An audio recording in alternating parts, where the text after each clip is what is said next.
السلام علیکم۔ میں اور ارسلان نظریں گھما گھما کر ادھر ادھر دیکھ رہے تھے، لیکن یہاں تو کسی چرند پرند کا نام و نشان تک نہ تھا۔ یار یہ جنگل کتنا ویران سا ہے۔ مسلسل 2 گھنٹے سے ہم شکار تلاش کر رہے ہیں، لیکن ان 2 گھنٹوں کے درمیان پرندہ تک نظر نہیں آیا۔ ارسلان نے اوپر درختوں کو دیکھتے ہوئے کہا، تمہارا ہی خیال تھا کہ ہمیں اس جنگل میں جانا چاہیے۔ میں نے تو کہا بھی تھا کہ اسی جنگل میں چلتے ہیں جس میں ہم نے پہلے بھی کئی شکار کیے تھے۔ میں نے بیزاری سے کہا، ہاں یار، اگر میں تمہاری بات مان لیتا تو فائدے میں رہتا، لیکن اب میرے خیال میں ہمیں چلنا چاہیے۔ ایک تو یہ جنگل اتنا بڑا ہے کہ ختم ہونے کا نام ہی نہیں لے رہا۔ ارسلان نے مایوسی سے کہا، نہیں، میرا خیال ہے ہمیں تھوڑا آگے جانا چاہیے، ہو سکتا ہے شکار مل ہی جائے۔ میں نے چلتے چلتے کہا، اور ارسلان نہ چاہتے ہوئے بھی میرے ساتھ آگے چلنے لگا۔ آج موسم بہت ہی خوشگوار تھا، آسمان پر کالے کالے بادل چھائے ہوئے تھے۔ میری نظر میں آج شکار کے لیے موسم بہت اچھا تھا۔ میں نے ارسلان کو فون کر کے اپنے گھر بلایا اور اسے شکار پر چلنے کو کہا تو وہ تیار ہو گیا۔ اس جنگل میں آج ہم پہلی بار آئے تھے، ارسلان کے کہنے پر میں اس جنگل میں آیا تھا، ورنہ میرا ارادہ تو دوسرے جنگل میں جانے کو تھا۔ ابھی ہمیں یہاں آئے ہوئے 2 گھنٹے ہو چکے تھے، لیکن ہمیں کوئی شکار نہیں مل رہا تھا۔ یار ساجد، اب ہمیں واپس چلنا چاہیے، میں تو بہت زیادہ تھک گیا ہوں، اور ابھی تھوڑی ہی دیر میں اندھیرا بھی پھیلنے والا ہے۔ ارسلان نے ڈوبتے سورج کو دیکھتے ہوئے کہا۔ میں نے رک کر ایک نظر سورج کو دیکھا جو بس ڈوبنے ہی والا تھا۔ ہاں یار، کہتا تو ٹھیک ہے، ابھی بھی ہمیں جنگل سے نکلتے ہوئے اندھیرا تو پھیل ہی جائے گا، میں نے پریشانی سے کہا۔ ابھی ہم آپس میں باتیں ہی کر رہے تھے کہ ہمیں اپنے پیچھے کسی کے غرانے کی آواز سنائی دی۔ جب ہم نے پیچھے دیکھا تو ہمارا سانس اوپر کا اوپر رہ گیا۔ ہمارے سامنے ایک بہت ہی خوفناک بلی کھڑی گرا رہی تھی۔ وہ عام بلیوں سے بہت بڑی تھی، اس کا رنگ کالا سیاہ تھا اور آنکھیں سرخ انگاروں کی طرح تھی۔ آج ہم نے زندگی میں پہلی بار اتنی بڑی بلی دیکھی تھی۔ وہ گراتی ہوئی ہماری طرف بڑھی۔ میں نے بندوق سنبھالی اور اس کا نشانہ لے کر فائر کر دیا۔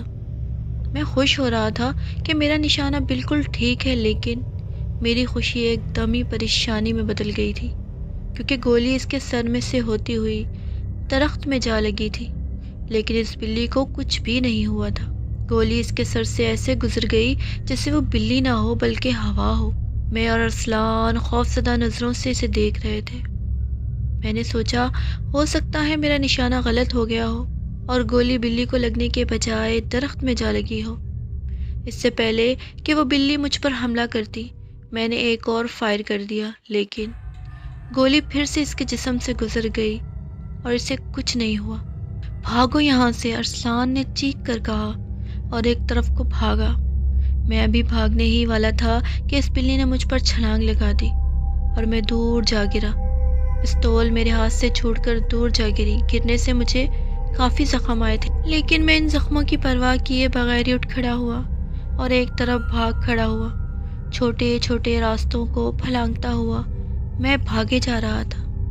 میں کس طرف جا رہا تھا اس کا مجھے کچھ علم نہیں تھا۔ مجھے آہستہ آہستہ بڑھتے ہوئے اندھیرے سے بھی خوف آ رہا تھا۔ میرے پاؤں میں کانٹے دار جھاڑیوں کے کانٹے چبھ رہے تھے۔ کہیں کہیں درختوں سے ٹھوکر کھا کر گرنے سے میرا جسم کافی زخمی ہو گیا تھا، لیکن میں ان زخموں کی پرواہ کیے بغیر صرف ایک بے نام منزل کی طرف بھاگ رہا تھا۔ مجھے ڈر تھا تو صرف اس بلی کا تھا۔ میرا پورا بدن پسینے سے شرابور تھا۔ میں بھاگتے بھاگتے کافی تھک گیا تھا۔ میں نے رک کر پیچھے کی طرف دیکھا، لیکن اس بلی کا کوئی نام و نشان نہیں تھا۔ میں نے وہیں بیٹھ کر گہری گہری سانسیں لینا شروع کر دی۔ اندھیرا کافی پھیل چکا تھا۔ میں نے ادھر ادھر دیکھا تو میں جنگل کے کسی حصے میں موجود تھا۔ اچانک ہی مجھے درختوں کے درمیان کچھ دور روشنی نظر آئی تو مجھے کچھ حوصلہ ملا۔ میں نے اپنے زخموں سے بھرے جسم کو حرکت دی اور اٹھ کھڑا ہوا، اس روشنی کی طرف چلنے لگا۔ میں جیسے آگے بڑھ رہا تھا، روشنی تیز ہو رہی تھی۔ میں آہستہ آہستہ چل رہا تھا، لیکن پھر بھی میرا جسم جگہ جگہ سے دکھ رہا تھا۔ مجھے چلنے میں بھی کافی مشکل پیش آ رہی تھی اور اب تو میرا سر بھی چکرانے لگا تھا۔ درختوں کا سلسلہ اب کافی کم ہو چکا تھا، روشنی کسی حویلی سے آ رہی تھی۔ مجھے اب وہ حویلی صاف نظر آ رہی تھی۔ چاند کی روشنی میں یہ جگہ بہت ہی پراسرار اور وحشت زدہ لگ رہی تھی۔ حویلی تو ایسے لگ رہی تھی جیسے بہت ہی خوفناک بھوت کھڑا ہو۔ میرا دماغ ڈوبتا جا رہا تھا۔ میں کافی مشکل سے گیٹ تک پہنچا تھا اور دستک دی۔ پھر دیوار کا سہارا لے کر میں وہیں کھڑا ہو گیا۔ میں نے دوبارہ دستک دی۔ تھوڑی دیر بعد مجھے کسی کے چلتے ہوئے قدموں کی آواز سنائی دی۔ آواز دھیرے دھیرے قریب آ رہی تھی۔ پھر اچانک یہ گیٹ ایک عجیب سی آواز کے ساتھ کھل گیا۔ کون ہے؟ ایک بڑھیا نے سر باہر نکال کر کہا۔ اس بڑھیا کی شکل دیکھ کر میں ایک دم سے کانپ گیا۔ اس کا چہرہ جھریوں سے بھرا ہوا تھا۔ وہ کالی رنگت اور سفید بالوں میں کسی چڑیل سے کم نہیں لگ رہی تھی۔ کون ہو تم اور یہاں کیا کر رہے ہو؟ اس بڑھیا نے پوچھا۔ میں مسافر ہوں اور اس جنگل میں بھٹک گیا ہوں۔ ایک رات کے لیے جگہ مل سکتی ہے؟ میں نے مشکل سے کہا اور وہاں ہی گر گیا۔ کون ہے اماں؟ اندر سے کسی لڑکی کی آواز مجھے سنائی دی۔ بیٹا کوئی مسافر ہے اور کافی زخمی بھی ہے، آؤ میری مدد کرو، اسے اندر لے جاتے ہیں، اس بڑھیا نے میری طرف دیکھتے ہوئے کہا۔ اس کے بعد مجھے کچھ ہوش نہ رہا اور میرا دماغ تاریکیوں میں ڈوب گیا۔ اس کے بعد میرے ساتھ کیا کچھ ہوتا رہا مجھے خبر ہی نہیں۔ جب مجھے ہوش آیا تو میں ایک کمرے میں بستر پر تھا۔ میں نے اٹھنا چاہا لیکن ناکام رہا۔ میرے جسم پر موجود زخموں پر پٹیاں بندھی ہوئی تھی۔ اچانک اس کمرے کا دروازہ کھلا اور ایک نہایت ہی حسین لڑکی کمرے میں داخل ہوئی۔ تمہیں ہوش آ گیا ہے؟ اس نے میری طرف دیکھ کر مسکراتے ہوئے کہا۔ میں نے پھر اٹھنا چاہا لیکن ناکام رہا۔ ارے ابھی تم لیٹے رہو، تمہارے جسم پر کافی زخم آئے ہیں، میں نے مرہم لگا کر پٹیاں کر دی ہیں، بس کچھ ہی دنوں میں تم ٹھیک ہو جاؤ گے، اس نے میرے پاس بیٹھتے ہوئے کہا۔ وہ بہت خوبصورت تھی، اس کی نیلی نیلی گہری آنکھیں بہت ہی حسین تھی۔ تمہارا کیا نام ہے اور تمہارے جسم پر یہ زخم کیسے آئے ہیں؟ اس نے میری طرف دیکھتے ہوئے کہا۔ میرا نام ساجد ہے، تمہارا نام بہت ہی پیارا ہے، اس نے مسکراتے ہوئے کہا۔ تو میں بھی مسکرا دیا اور پھر میں نے اسے اپنے اوپر بیتنے والی داستان سنا دی۔ میری داستان سن کر وہ کافی خوفزدہ ہو چکی تھی۔ اچھا تو تمہارا دوست بھی تمہارے ساتھ آیا تھا؟ اس نے پوچھا۔ ہاں وہ میرے ساتھ آیا تھا لیکن وہ بھی کہیں جنگل میں بھاگ گیا تھا۔ مجھے تو اس کی بہت فکر ہو رہی ہے، کہیں اس کو اس خوفناک بلی نے تو۔ میں کچھ کہتے کہتے رک گیا۔ ساجد تم فکر نہ کرو، میں ابھی اپنے شوہر کو جنگل بھیجتی ہوں تاکہ وہ تمہارے دوست کو ڈھونڈ لائے، اس نے سنجیدگی سے کہا۔ اچھا تمہارا نام کیا ہے اور اس گھر میں اور کون کون رہتا ہے؟ میں نے ایک ساتھ کئی سوال کر دیے۔ اس نے میری طرف دیکھا اور کہا۔ میرا نام غزل ہے اور مہیش میرا شوہر ہے، اس گھر میں میرا شوہر اور اس کی امی رہتے ہیں، غزل نے بتایا۔ اچھا تم آرام کرو، میں تمہارے لیے کچھ کھانے کے لیے لاتی ہوں اور مہیش اور امی کو بھی بتا دوں گی کہ تم کو ہوش آ گیا ہے، غزل نے کہا اور اٹھ کر کمرے سے باہر چلی گئی۔ تھوڑی دیر بعد غزل کمرے میں آئی تو اس کے ہاتھ میں کھانے کی ٹرے تھی۔ اس نے وہ ٹرے میرے سامنے رکھ دی۔ اس نے ٹرے سے کپڑا ہٹایا تو بہت پرلطف خوشبو کے جھونکے میری سانسوں کو معطر کرنے لگے۔ وہ بھنا ہوا گوشت تھا۔ اس گوشت کو دیکھ کر میری بھوک اور بڑھ گئی۔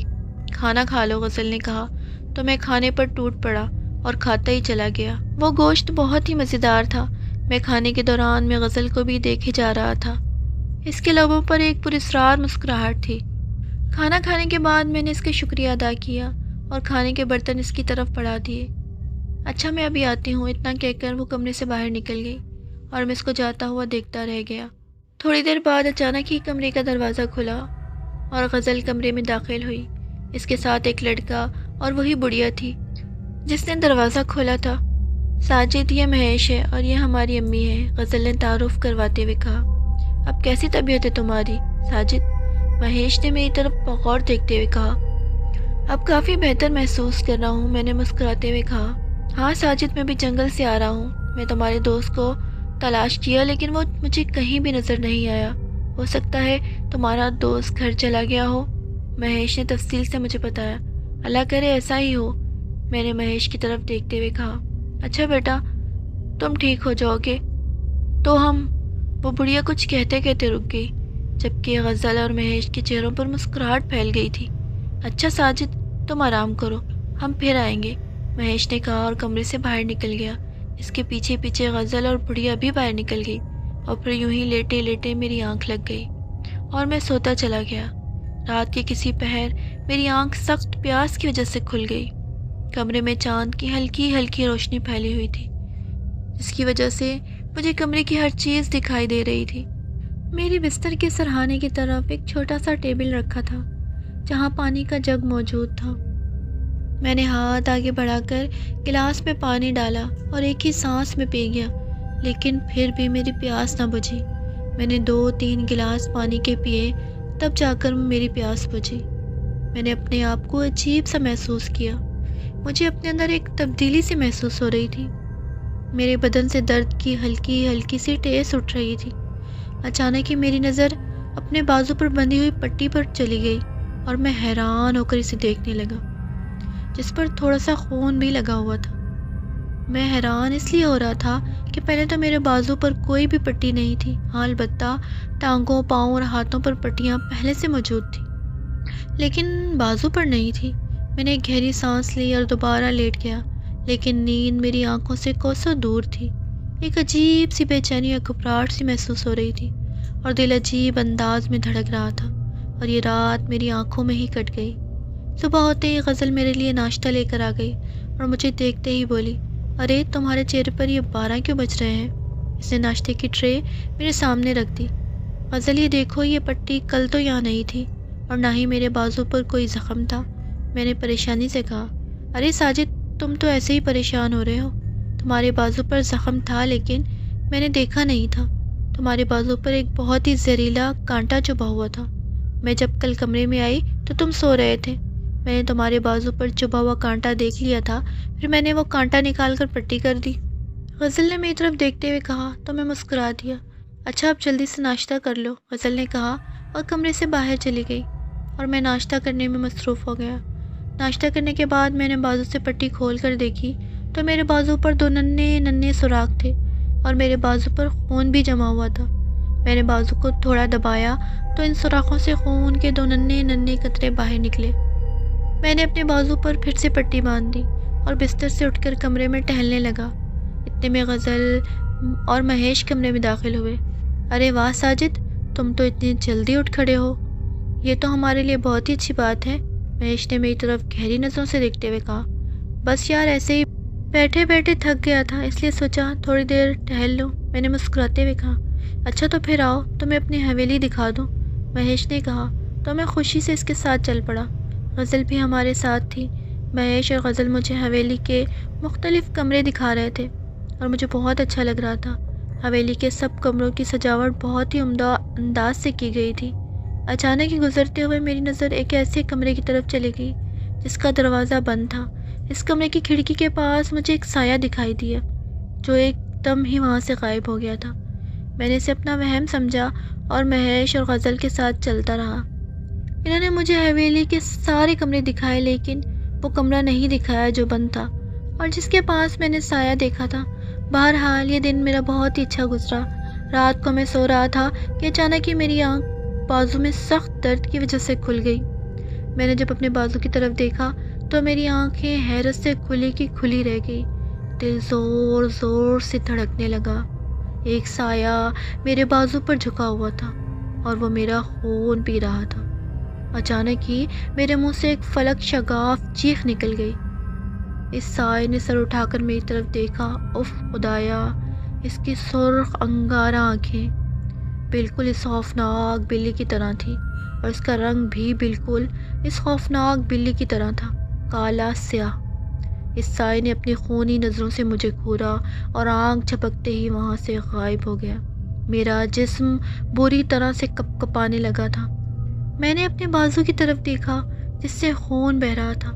اچانک ہی میری آنکھوں کے سامنے اندھیرا چھا گیا اور میں بے ہوش ہو گیا۔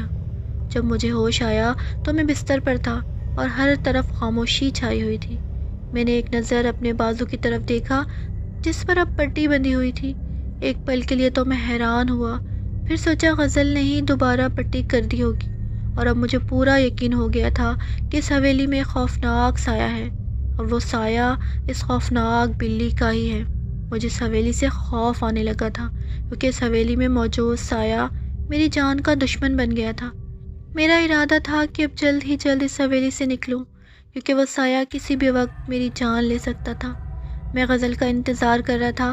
میں سوچ رہا تھا کہ میں غزل کو کہہ دوں گا میں اب اس حویلی میں نہیں رک سکتا، کیونکہ اس خوفناک بلی کا سایہ میرا پیچھا کرتے ہوئے اس حویلی میں آ گیا ہے۔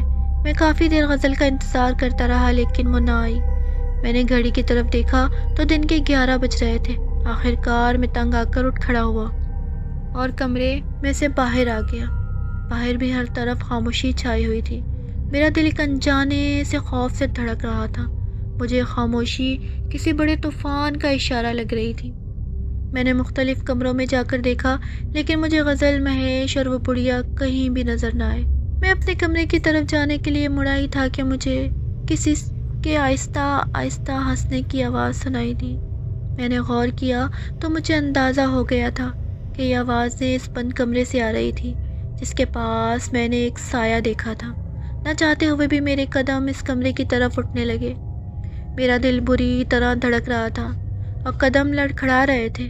میں کمرے کے دروازے کے پاس پہنچا تو مجھے اندر سے مہیش کی آواز سنائی دی۔ مہیش کہہ رہا تھا، اب ہمیں ساجد کا کام تمام کر دینا چاہیے۔ پہلے بھی اس کا دوست ارسلان یہاں سے بھاگ گیا ہے، کہیں یہ نہ ہو کہ ساجد بھی ہمارے ہاتھوں سے نکل جائے۔ پھر مجھے غزل کی آواز سنائی دی، مہیش تم فکر نہ کرو، آخر ارسلان ہم سے بچ کر کہاں جائے گا، اسے تو ہماری بلی ہی ختم کر دے گی۔ غزل کی یہ بات سن کر مہیش نے خوفناک انداز میں ہنسنا شروع کر دیا اور اس کی ہنسی میں اب غزل اور بڑھیا بھی شامل ہو گئے تھے۔ غصے سے میرا چہرہ سرخ ہونے لگا۔ میں نے ایک زوردار دھکا دروازے کو دیا تو دروازہ ایک جھٹکے سے کھلتا چلا گیا، لیکن اندر کا منظر دیکھ کر میری آنکھیں حیرت سے کھلی کی کھلی رہ گئی۔ دل نے زور زور سے دھڑکنا شروع کر دیا کیونکہ اندر کا منظر کچھ ایسا تھا۔ غزل، مہیش اور بڑھیا کی شکلیں بہت ہی خوفناک حد تک بگڑی ہوئی تھی۔ ان کے منہ سے ان کے دانت باہر کو نکلے ہوئے تھے، منہ پر خون ہی خون لگا ہوا تھا اور ہاتھوں کے ناخن کافی حد تک بڑھے ہوئے تھے۔ ان کے آگے ایک لاش پڑی ہوئی تھی جس کو وہ نوچ نوچ کر کھانے میں مصروف تھے۔ مجھے اپنے سامنے ایک دم دیکھ کر وہ گھبرائے، لیکن پھر ان کے خوفناک قہقہے پورے کمرے میں گونجنے لگے۔ ہنستے ہوئے ان کے چہرے اور بھی خوفناک ہو گئے تھے۔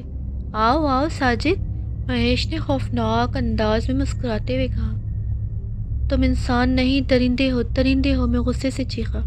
ہاں ساجد، تم نے ٹھیک کہا، ہم انسان نہیں ہیں، لیکن ہمارا تعلق ایسی مخلوق سے ہے جو کوئی نہیں جان سکا۔ اگر کوئی جان لے کہ ہمارا تعلق کس مخلوق سے ہے تو ہم اس کے آگے بے بس ہو جائیں گے۔ ہم لوگ صدیوں سے یہاں رہ رہے ہیں لیکن کوئی بھی ہمیں جان نہیں سکا ہے۔ جو بھی یہاں آتا ہے وہ واپس نہیں جاتا بلکہ ہماری خوراک بن جاتا ہے۔ تمہارا دوست ارسلان بھی ہماری ہی قید میں تھا لیکن وہ یہاں سے بھاگ گیا ہے۔ کوئی بات نہیں، لیکن پھر بھی وہ زندہ گھر نہیں جا سکے گا، اس کو تو ہماری بلی اپنی خوراک بنائے گی۔ اب تک کتنے ہی لوگ یہاں آئے اور ہماری خوراک بن گئے۔ جب کوئی انسان یہاں نہ آئے تو مہیش روزانہ قبرستان جاتا ہے اور قبرستان سے ایک تازی لاش نکال کر لے آتا ہے اور پھر ہم اسے کئی روز تک کھاتے ہیں۔ لیکن زندہ انسانوں کا گوشت کچھ زیادہ ہی مزیدار ہوتا ہے۔ اب ہم اس لاش کو نہیں بلکہ تمہیں اپنی خوراک بنائیں گے، غزل نے زوردار قہقہہ لگا کر کہا۔ اور ہم تم کو جو روزانہ بھونا ہوا گوشت دیتے ہیں نا، وہ انسانوں کا ہی گوشت ہوتا ہے۔ تم جتنا بھی گوشت کھایا ہے انسانوں کا ہی کھایا ہے، وہ بھی مردہ انسانوں کا، بڑھیا نے مسکراتے ہوئے کہا۔ تمہارا دوست تو یہاں سے بھاگ گیا ہے لیکن تم یہاں سے نہیں بھاگ سکتے۔ مجھے ایسے لگا جیسے میرا دل اچھل کر حلق میں آ گیا ہو۔ مہیش دھیرے دھیرے میری طرف بڑھ رہا تھا۔ مجھے اپنی موت یقینی لگ رہی تھی۔ میں وہاں سے بھاگنا چاہ رہا تھا لیکن بھاگ نہیں پا رہا تھا۔ مہیش میرے پاس آ کر رک گیا۔ میں نے اس کی آنکھوں میں دیکھا تو میں ڈر کر 2 قدم پیچھے ہٹ گیا۔ اس کی آنکھیں بھی سائے کی طرح خوفناک تھیں۔ مجھے پیچھے ہٹتا ہوا دیکھ کر اس کے چہرے پر شیطانی مسکراہٹ پھیل گئی تھی۔ پھر اچانک اس کی شکل بدلنے لگی۔ اب میرے سامنے مہیش کی جگہ وہ سایہ کھڑا تھا جس کو میں نے اپنا خون پیتے ہوئے دیکھا تھا۔ وہ سایہ یعنی مہیش میری طرف بڑھا اور اپنے لمبے دانت میری گردن میں گاڑ دیے اور میری چیخیں پورے کمرے میں گونج گئی۔ رک جاؤ مہیش، ایک جانی پہچانی آواز کمرے میں گونجی۔ مہیش نے گھبرا کر میری گردن سے اپنا سر اٹھایا۔ میں نے سامنے دیکھا تو میری جان میں جان آئی، کیونکہ سامنے ہی میرا دوست ارسلان کھڑا تھا۔ اس کے ہاتھوں میں ایک لکڑی تھی جس کے سرے پر آگ جل رہی تھی۔ ارسلان، میں نے کار بھاگ کر اس کے پیچھے جا کھڑا ہوا۔ ارسلان، مجھے بچا لو ان سے، یہ مجھے مار ڈالیں گے، میں نے ڈرتے ہوئے کہا۔ ساجد، بے فکر ہو، اب ان کا آخری وقت آ گیا ہے، ان کی موت آج یقینی ہے۔ میں ان کی موت کا راز جان گیا ہوں، انہیں صرف آگ سے ہی ختم کیا جا سکتا ہے، ارسلان نے مہیش کی طرف بڑھتے ہوئے کہا۔ مہیش خوفزدہ نظروں سے ارسلان کو دیکھ رہا تھا۔ اس کے چہرے پر موت کا خوف چھا گیا تھا اور وہ ڈری ڈری سی نظروں سے ارسلان کے ہاتھ میں موجود آگ کو دیکھ رہا تھا۔ اس کے شیطانی چہرے پر گھبراہٹ کے اثرات نمایاں نظر آ رہے تھے۔ ارسلان نے لکڑی کا ایک زبردست وار اس پر کیا تو اس کے جسم پر آگ لگ گئی اور اس کی خوفناک اور کربناک چیخیں گونج اٹھی۔ بڑھیا نے ایک چیخ ماری اور ارسلان پر حملہ آور ہوئی۔ ارسلان اس حملے کے لیے بالکل بھی تیار نہ تھا۔ وہ دور جا کر گرا، لکڑی اس کے ہاتھ سے چھوٹ کر ایک طرف گر پڑی۔ میں ارسلان کی طرف بڑھنے ہی لگا تھا کہ غزل میرے سامنے آ گئی۔ اس کی شکل بہت ہی خوفناک تھی۔ اس کے منہ سے 2 دانت باہر کو نکلے ہوئے تھے اور منہ سے خون کے قطرے ٹپک رہے تھے۔ غزل نے مجھے ایک زوردار دھکا دیا اور میں کمرے سے باہر جا کر گرا۔ غزل اپنے چہرے پر شیطانی مسکراہٹ پھیلائے میری طرف بڑھی۔ مجھے اپنی موت اپنی طرف بڑھتی ہوئی محسوس ہو رہی تھی۔ میں اپنے آپ کو اس سے بچانے کے لیے ایک طرف بھاگ کھڑا ہوا۔ غزل بھی اپنی تمام تر خوفناکی کے ساتھ میرے پیچھے بھاگ رہی تھی۔ میں بھاگتے بھاگتے حویلی سے باہر نکل آیا۔ میں نے رک کر ادھر ادھر نظر دوڑائی تو ہر طرف جنگل ہی جنگل تھا، اور پھر جس طرف میرا منہ تھا میں بھاگ کھڑا ہوا۔ غزل ابھی تک میرا پیچھا کر رہی تھی۔ آخر کار میں غزل کی نظروں سے بچتا ہوا ایک درخت کے پیچھے جا چھپا اور گہرے گہرے سانس لینے لگا۔ غزل کے گرانے کی آوازیں مجھے واضح سنائی دے رہی تھی۔ اس کی گراہٹ میں ایک وحشت نمایاں تھی۔ اس کی خوفناک اور دل کو ہلا دینے والی گراہٹ آہستہ آہستہ درخت کے قریب تر ہوتی جا رہی تھی۔ میرا دل بری طرح سے دھڑک رہا تھا۔ میں نے آہستہ سے درخت کے پیچھے دیکھا تو غزل دوسری طرف جا رہی تھی۔ پھر تھوڑی ہی دیر میں وہ جنگل میں کہیں گم ہوئی اور میں نے سکھ کا سانس لیا۔ ابھی میں درخت کے ساتھ ہی کھڑا اپنی سانسیں بحال کر رہا تھا کہ مجھے اپنے پیچھے گراہٹ کی آواز سنائی دی۔ میں نے پیچھے دیکھا تو میرے سامنے غزل کھڑی تھی۔ اس کی آنکھوں میں وحشت اور چہرے پر ایک شیطانی مسکراہٹ رقص کر رہی تھی۔ میں پتھرائی ہوئی نظروں سے اسے دیکھے جا رہا تھا۔ اچانک اس کا ہاتھ حرکت میں آیا اور اس نے مجھے پکڑ لیا اور اپنے لمبے لمبے دانت میری گردن میں گاڑ دیے اور میرے منہ سے نہ ختم ہونے والی چیخوں کا سلسلہ شروع ہو گیا۔ اچانک ہی غزل کی ایک بھیانک چیخ وہاں گونجی اور وہ مجھے چھوڑ کر ادھر ادھر بھاگنے لگی۔ اس کے جسم کو آگ لگ چکی تھی اور وہ اس آگ میں جل رہی تھی۔ اس کی بھیانک اور کربناک چیخیں وہاں گونج رہی تھی۔ میں نے سر اٹھا کر دیکھا تو میرے سامنے ارسلان کھڑا تھا۔ اس کے چہرے پر گہرے خراشوں کے نشان تھے جن سے خون بھی بہہ رہا تھا۔ میں اس کا یہ حال دیکھ کر تڑپ اٹھا۔ ارسلان کے ہاتھ میں آگ کی لکڑی اب بھی موجود تھی۔ ارسلان کی نظریں غزل پر جمی ہوئی تھی جس کی چیخیں اب مدھم پڑ چکی تھی، اور پھر غزل کا جلا ہوا کوئلہ جسم ایک طرف گر پڑا۔ میں نے اپنی گردن پر ہاتھ لگا کر دیکھا تو میری گردن خون سے تر ہو چکی تھی اور اب بھی میری گردن پر موجود سوراخوں سے خون بہہ رہا تھا۔ ارسلان، میں نے ارسلان کے پاس جا کر ارسلان کے ہاتھ سے جلتی ہوئی لکڑی ایک طرف پھینکی اور اسے گلے لگا لیا۔ ساجد، میں نے ان درندوں کا خاتمہ کر دیا ہے، یہ اب دوبارہ کبھی بھی زندہ نہیں ہوں گے، ارسلان نے ہنس کر کہا۔ ارے ساجد، تمہاری گردن سے تو خون بہہ رہا ہے، ارسلان نے پریشانی سے کہا۔ میں نے اپنی گردن پر دوبارہ ہاتھ لگایا تو میرا ہاتھ خون سے سرخ ہو گیا۔ ارسلان نے اپنی جیب سے رومال نکال کر میری گردن پر باندھ دیا تو مجھے کچھ سکون ملا۔ ارسلان، تم کیسے ہو؟ تم اس حویلی تک کیسے پہنچے؟ میں نے چلتے ہوئے ارسلان سے پوچھا۔ ساجد، میں اس خوفناک بلی کو دیکھ کر خوفزدہ ہو گیا تھا، پھر میں ایک طرف کو بھاگ نکلا۔ بھاگتے ہوئے میں اس حویلی تک پہنچ گیا تھا۔ میں نے حویلی کے دروازے پر دستک دی۔ تھوڑی دیر بعد مہیش نے دروازہ کھولا اور مجھے اندر لے گیا۔ حویلی کے اندر غزل اور بڑھیا بھی تھی۔ مجھے دیکھتے ہی ان کے چہروں پر شیطانی مسکراہٹ پھیل گئی تھی، لیکن میں اس وقت ان کی مسکراہٹ کا مطلب نہیں سمجھا تھا۔ پھر میں نے اپنے اوپر بیتنے والی داستان ان کو سنا دی۔ مجھے تمہاری بھی بہت فکر تھی۔